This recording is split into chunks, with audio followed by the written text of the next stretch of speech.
Hello, you wonderful people, and welcome to another episode of Crime Centric. This being a show, it's about crime dramas that I watch. For today's episode, I'm going to talk about the latest episode of Landscapers. A lot of really interesting things went down in this episode, so let's break it down. So we're immediately picking up after the events of the last episode, where we have Christopher and Susan obviously being taken in. But then we're getting towards the interrogation process. Turns out that Susan got a solicitor, essentially like a lawyer representative. And obviously Douglas, we got introduced to him at the beginning of last episode, but now they're like formally meeting and talking. And so he's asking her all these questions, which once again, I love that this show does. And I think it fits perfectly with the narrative of trying to make it seem like, we're not terrible people capable of committing this terrible act. Because they see, like, at the core of it, they point out it to being this love story that it is. And at the same time, it's like, we're these innocent people. Especially look at the way Susan responds when they bring her food. She's like, breakfast isn't really my thing. It's like, thank you. Compliments to the chef, for microwaving. And, eggs are not always the easiest thing to do. So she's so kind and she's so sweet that you're like, man, I don't know if that's just the character itself or is it just Olivia Colman just oozing that, like charm and just sweet and innocence. But I think, obviously that's the point to play into that. But obviously she's playing over and over again in her head, like what Christopher said, right, tell the truth, don't lie, don't make anything up. All you have to do is tell the truth. Simple and calmly, essentially. She's playing those words over and over again. But obviously, Douglas says, right, the thing we probably want to go with is no comment. And she's like, okay, so how do we let Chris know? He's like, I can't really let Chris know because they're not going to let people talk to their strategy between people who are suspects of murder. But because also he's representing Susan, so he's looking out for Susan's best interest. Granted, whatever happens to Chris could befall, but it's like, that's not how that works. Once again, I don't know.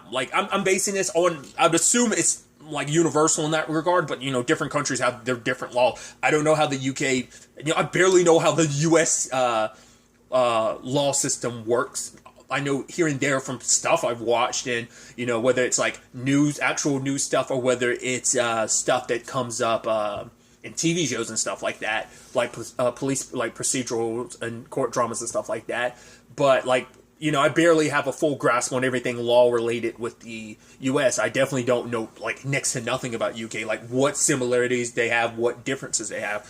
But I thought that was so interesting, but like I said, I think that plays into the point of of course he's only representing Susan. He doesn't represent both of them, because it also would be, in certain lenses, it could be seen as a conflict of interest. So, but I thought what's so fascinating is Christopher chose not to get a solicitor.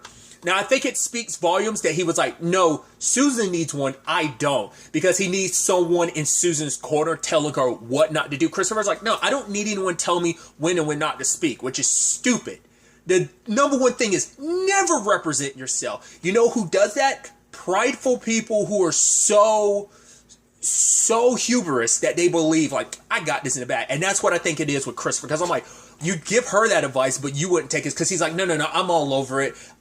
In his mind is Susan needs needs to be protected, so if I can't be there for her, I'm gonna put someone in her corner who can. But I don't need that, which is his ultimate undoing, because a solicitor would probably prepare you for certain things. That's why Susan was like, we should probably let him know about the no comment strategy, because we had our strategy about what we're gonna do. But I guess despite him being I'm so smart, I've got this figured out, it's he didn't think about the whole right, you didn't have to say anything, you implicate yourself in so much. And also when you tell a story, this being the case that it is, there are going to be so many details, they're going to be grabbing at every little detail. But it's the problem is when you're having to it's just tell the truth, but it's you leave yourself open to even if you're just straight. The problem with even lying is that if you give too many details, it leaves too much room for people to start chipping away at your story, and we see that kind of happening to him this episode. But like I said, I think it's so interesting how they, Susan's thing is no comment. And I love at one point she's trying to say something, and at one point it's she's smiling, she's like, no comment. And Lansing is like, what's that smile about? And she's like, no comment. She was smiling because she was like, oh, this is so good. Yeah, it feels so good. I feel so in control. But also I think she had referenced Chris or something, because Susan is feeling lost without Chris. She has and I think maybe there's some element to this, to the love story, which could almost put a nasty spin to it. It does seem like she has codependency things. Now, granted, it is a very stressful circumstance that you find yourself in, so of course you're going to want to lean on a person you've always leaned on.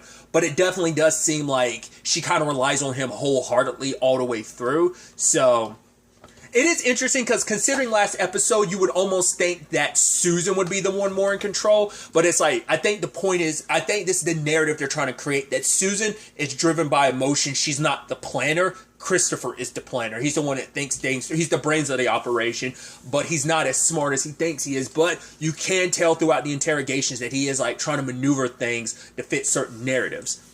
Because through like the information they were given, because they get the exact same story not only from Susan but also Christopher about like, cool, she went up to like one weekend before, like a couple of days before the weekend of her parents' death. She went up there to see them. She came back home. It wasn't until they came back a week later. She's like, that's when I told Christopher the truth, and that's when he says like, oh, that's when she broke the news to me about the murder and everything.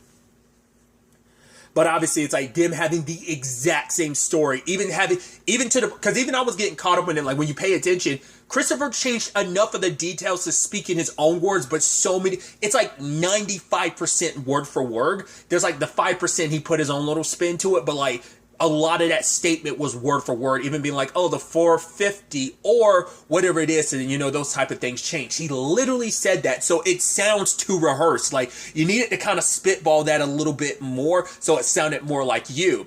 But I think he probably didn't account on Susan probably saying it word for word. So he probably gave her the outline of like, right, say this. But I don't know, maybe he wanted her to say the exact thing because that made it so that she wouldn't get tripped up. Even though he warned like, oh, they're going to try and confuse you. And they do by like basically saying like, oh, Christopher's talking.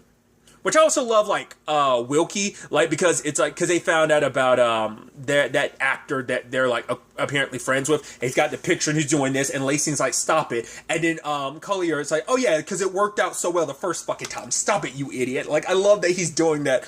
I like that this show is very dead serious, but it does have, like, that little twinge of, like, comedy in it, and just, like, the little, like, weird thing and conversations between people. Because I even love when Wilkie was asking Lacing, I was like, oh, like, are you nervous or something? She's like, no, I'm wired. He's like, oh, you must be nervous. She's like, no, like, I'm just wired. She's like, it feels like I got shit in my pants. I was like, I've never heard that expression before, like, you're so wired and it's just like you're so like into it. It feels like I've never heard that before. That was first time I'd ever heard that phrasing. That might just be a her thing. Maybe that's not something people just casually say. I wouldn't expect it to be.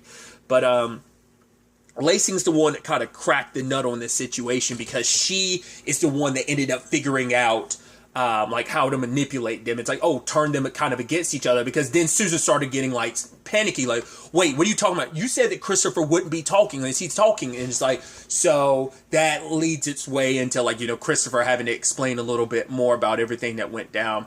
Because we are getting more insight into the relationship, like seeing the early days of the relationship, them going to see that wasn't a movie or a play or whatever together. It seemed like it was a movie, but maybe it was a play. Whatever the case may be, together. And it was really super cute and adorable. But then she was like, oh, I got to get home, mom and dad. And you're like, right. So it's not a good family dynamic you have, that you are an adult woman having to worry like, oh my God, my parents are going to freak if I'm not. No. Because that's supposed to, because that had to be like, who knows how long that was when they started dating before the murder, because she was like about 40 when she murdered her, well, when her parents died. So we have no idea like how old she was, old enough, but it's like the fact that she was freaking out about it. But Christopher was like, no, you could stay at my place. But the fact that she was like, yeah, we have our little like, we have our little routines. Like, oh, we drink this and that, and it's like, oh, if I call in their sleep, that would be kind of a whole issue. So she stayed over at Christopher's house, which like his mom was there, and he was like, yeah, it's extenuating circumstances, which is interesting because we know like, we briefly got like talked to his like stepmom Tabitha, so I wonder what, I guess his mom maybe eventually passed away, but she was really all about Christopher, and because she apparently signed him up to like, and convinced him to go through a dating agency, which I'm like, I guess that would be like your typical, like, a couple years ago, years and years ago type of equivalency to what is now dating sites. Those agencies have now just moved on to just be full blown like. I mean, I think they still serve as agencies. They're just a lot more like they're online now. They're in the form of apps where there's like a Harmony or a Hinge or a Tinder type of thing. So I just think that's fascinating. Like I said, those moments really play into like the whole like, oh, it's really sweet and everything. And it's like, oh, you're going to walk her home and stuff like that. It's like, yeah. And because he was like, I know you're like, because his mom was like, or you could have been in the same room. Like, I know you're embarrassed by me, honey. But still, like, you know, she was like really happy for him when it came to this whole Susan situation, was happy for them. And like them saying their goodbyes and everything. He's like, oh, you met my mom, so I want to kind of meet yours. But she was reluctant about him meeting her parents. But when she got home, she couldn't get in because her parents were too busy yelling. And it seemed like her dad kind of locked her out. And it's like, oh, you're not going to be home on time? Then I'm going to lock you out. This is going to be your punishment type of thing. So still a lot to the story we haven't really touched on. In that regard, there's still stuff we haven't gotten to yet. What I thought was really interesting, and I really like kind of leaning into the comedic element to some extent, is the whole when they're basically reenacting stuff in the episode. And I like the whole when Christopher's explaining like, oh yeah, Susan didn't tell me anything. We went to go get a drink. It's like, oh, and he's like, oh, that was kind of a shock. And he kind of turns to the camera and is like, she doesn't drink much. It's like there's that office fourth wall breaking element to the reenactment, but it's because I love how they filmed that and how they're representing that. Like, I love that he's like, yeah, we got fish and chips. We always get fish and chips every Friday. And then him and Susan lift it up like that. I'm like, as he's saying it directly to the camera, I'm like, I love stylistically how you choosing to do something like that. And I think it's so fascinating. But I mean, it's like, yeah, because when he's at the bar and everything, and it's like Lacey and Wilkie are there with him as he's explaining the story, because it's like, oh, did you get something to drink? He's like, no, I didn't want anything to drink, so... but it's like, oh, he knows exactly what she got. He's even saying like, oh, I got tea, I drank an Earl Grey. Now they did it a second time. It's this weird thing that I'm like, what is that about? You saw it with Christopher when he went in for his interview. There was a lady at the very end who turns to the camera and just stares. There's a dude in the background at the bar. Like, cause some of the other people wearing masks. There's a dude at the bar. Like, it takes Christopher's in the forefront, but then he kind of gets out of focus, and you focus on the guy in the background who's just staring straight at the camera. I'm like, what is that about? I don't know whether that's stylistically supposed to be oh yeah, here's some this is where some inconsistencies come up or something like that. I don't know what that's supposed to be representative. I'm like, that's fascinating because like I said, they did it last episode and they did it again there, and I'm like, obviously if it happens again, that means there's definitely a pattern. Obviously there's the conversation about the money, because it turns out that, because after kind of getting her win, Lacey got in the hallway, she's so excited, and I love that she turns to Wilkie and starts shooting him. I'm like, that seems a little inconsiderate considering the case that you're working on, but I guess it's just supposed to be oh, we nailed it, pow, pow, pow, type of thing. Either way, it just seems a little kind of weird that you would make that, because she decided to handle things, even though the other cop was handling interrogations, but she wanted to take control of things. And even Collier was like, oh, the ball's on her to pull this off, and it worked. But Sandra came in, who she ended up doing the financial stuff, and I love that as they're walking, Collier's like, well, come on, for fuck's sake, I'm not going to eat you. But it turns out Sandra ended up finding out that the day after her parents died, Susan opened up an account with her mom, and you're like, oh, that doesn't look good. Now it starts looking like, oh, you murdered your parents for money. The fact is, it seems to be the motivator there. And so even using the term mercenary, which even Christopher was like I said, at certain points he got stumbled, because when he was saying she told me the truth about it's like, whoa. But you didn't smell anything? He was like, oh, you mean the fish and chips? Because it's the moment she told me I couldn't even eat. It's like, no. Apparently those bodies were there for a week. You definitely would have smelled something. Then he was like, oh, I can't. Like I said, thinks he's so smart. In that moment is when things started crumbling a little for Christopher. But now it's having the term mercenary, you see, it's right, there's something you need to know. Now, he was saying it's a little embarrassing. At a certain point I was like, okay, so is he going to try and play the insanity plea here when it comes to Susan. I thought that was the narrative he was going to try and create, but then Lacing brought this up to Susan, and Susan, despite Douglas being like, don't say anything, you don't have to say anything, she ultimately like opens up about what happened. And once again, it's just that almost that ad-lib performancing of the reenactments where she was like, so something of that nature. It's just like, like you're paraphrasing, like, oh, and then she said, and it's like, oh, it's this like emotional moment, and then she's like, and then she'll turn to Lacing in the reenactment and say something to her. I'm like, I love how they play with that cinematically, and I thought that was so interesting. But Susan paints the narrative of her father, and I don't think this is a lie, I think it is true. I think her father did abuse her. And like she says, in that moment, her mom admitted she knew the entire time. But it's like, oh, like you can't ask Christopher help. He's not going to help you. Like every man is just going to use you for sex. No one loves you. Even I tried to love you, but I can't. You'll never be loved. And that's when she claims to have killed her mom. Because even Lacing was like, why'd you pick up the gun? She was like, well, my mom was drunk and was waving it around. She even pointed at me. So I picked it up so she wouldn't, or something of that nature. It's like, yeah, you're kind of spitballing this to some extent. They both did, like, speaking of Susan and Christopher, had this moment when they were kind of pausing before they were like, they look down and they're there holding each other's hands.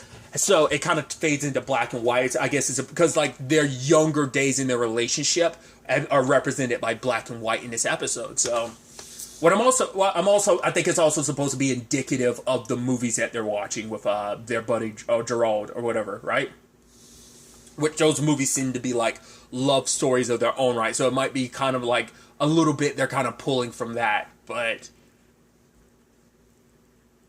I'm wondering, did Christopher actually say anything about that, or did he dance around it and Susan's the one that actually, she's like, no, I'm going to clarify it. I'm actually going to be the one to talk about it. But yeah, like that moment after like seeing each other's hands, that's when like Susan was like, yes, he did it. Yes, he did this. He buried the body. He protected me. He's always kind of, it was his idea because he's always does what he does because at the end of the day, he's the only person that protects me. And then he's the only person that's ever made me feel safe. And Lacing and Wilkie had this look of almost like, because the narrative could still be in their defense of like, it's still like the fact is they covered up the crime, because even before all this was brought up, when they were sticking to their statements beforehand, Collier was saying like, right, with the way things are, at most, she would get like 7 or 8 years at most, and Christopher would get like a year for what he did. So it's like, yeah, and even one of the cops was like, yeah, that's pretty good for getting away with double murder. So,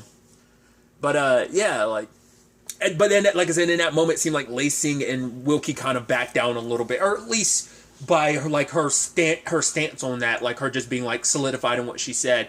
And even, Douglas at one point in time was kind of like, oh, if you want me to leave you alone, but it was like, no, like, she's like, because at that time she had heard about Christopher talking, so I do apologize for the back and forth, but he was kind of thrown to the wayside with this new information that was being present, so he's like, right, I need to, but it's like, this conversation was enough, because Douglas had promised her in the beginning of the episode, if you say nothing, if you give them nothing, you'll be free by the end of the day, but if you give them too much, they can, like, actually find stuff to kind of prosecute you for, but also extend the time in which they can keep you here, because it's kind of like that thing of like, right, you can only hold someone for like maybe like 72 hours or something like that before you actually have to charge them. It's the equivalency of that, I believe.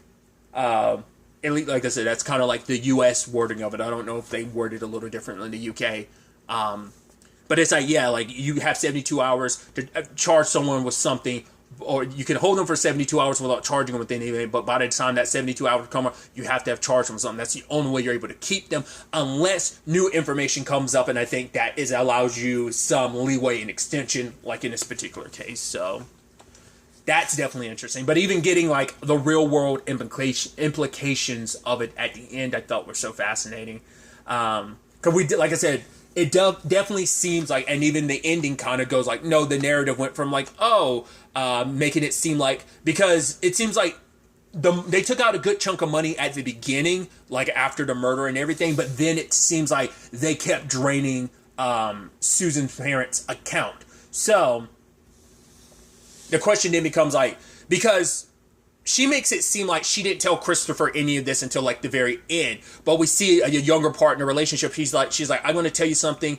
I haven't told anyone else. He's like, right, just kind of take your time with it, whatever it is. I'm going to be here for you. So in the earlier days of the relationship, it seems like she told him the truth about what her father did. Now, at that time, whether or not she knew or mom knew is a whole other question, because the narrative is like her trying to paint the picture that Christopher didn't know stuff at the time. He helped out in certain regards without knowing the full truth, but it seems like and then that's what the narrative is they're creating at the end where they're talking about the real case itself. It's like, no, it seems like you planned this out too much. So it wasn't a spur of the moment thing. It wasn't like a crime of passion type of thing.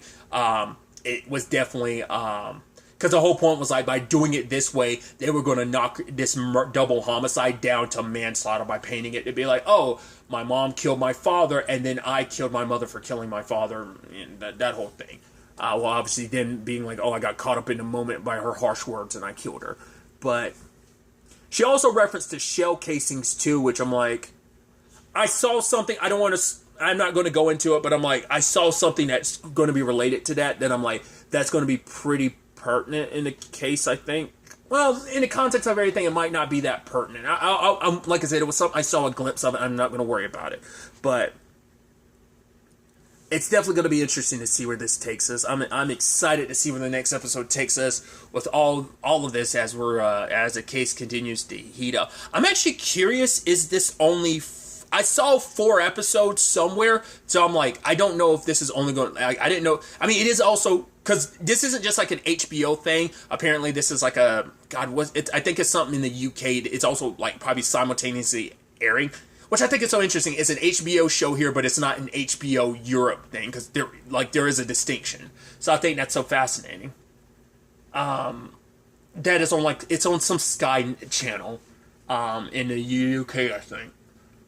So I don't know if the airing situation is a little different in the UK. I feel like, and I could be, I'm just be careful, because I think all 4 episodes might, there's a lot more episodes might be out in the UK. I don't know whether these both aired simultaneously, or is it just airing here in the US now and it's already aired previously, or is it simultaneously aired? I don't know. I just thought that was I thought it was just like a solely HBO thing, but it's like in like HBO and some other entertainment like channel are also like working together, like associated with this. I'm going on a whole tangent. I'm just saying, like, I'm just worried about accidentally coming across spoilers. That's what all I'm worried about. I mean, it's based on real life, but like I said, this is my first instance with the case, so I'd like to kind of see the developments and the twists and turns. Not necessarily twists and turns, but just the developments as they come. So, like I said, I'm excited to see where the next episode takes us with all of this. But really, that's all I'm going to talk about. To the next time we meet, be happy, be safe, live life to the fullest, and enjoy it. Good day, and goodbye.